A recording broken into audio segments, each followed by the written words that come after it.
Let's now turn our eyes to a major sporting event here in France. The 10th edition of the Vendee Globe yacht race is kicking off on Sunday. For the next few months, 40 skippers from across the world will speed across the seas, including 23-year-old Frenchwoman Violette d'Orange, who's set to become the youngest sailor to compete in the around-the-world race. Now, for more, our sports editor Selina Sykes joins me from La Rochelle, where the race is set to begin. Selina, what's in store for us?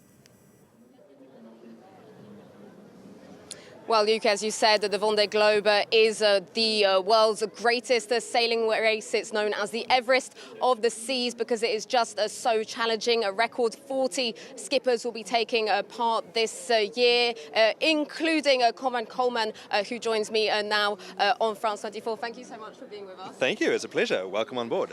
As you can see, welcome on board. So this will be your second Vendee Globe. What did you learn from the first one, and what are your goals this time round?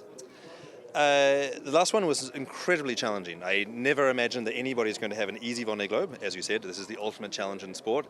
An easy one doesn't exist, but mine was particularly challenging. Most notably because I dismasted 800 miles before the finish of the race, had to build a jury rig and then fight my way to the finish while running out of food. So I've learned to pack more food this time. Also, we're in a much more sort of professional ethos now, both in the class and in the team. And so I've had 3 full years to prepare for this moment.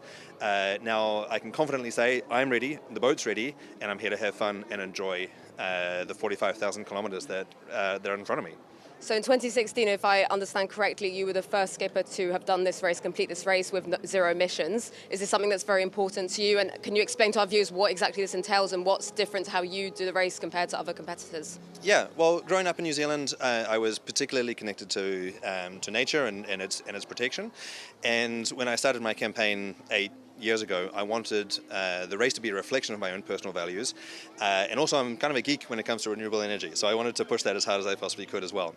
So on the boat we have lots of screens and very complex autopilot systems, satellite communications, computers that do the performance analysis. So all of this consumes quite a lot of electricity. And most normal boats run their engine twice a day, not without turning the propeller, because it's not a motorboat race, it's still a sailboat race.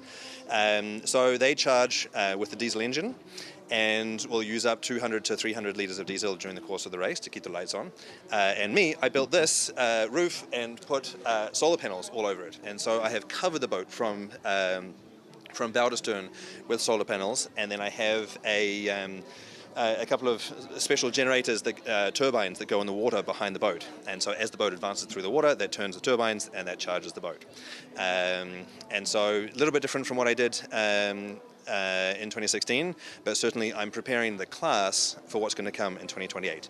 I know that Alain Leboeuf, who is the president of this region and also of the event, is pushing really hard, and I'm delighted to see that he wants the rest of the fleet to adopt the principles that I have, and so I'm pretty happy and pretty comfortable with being a precursor of what's to come.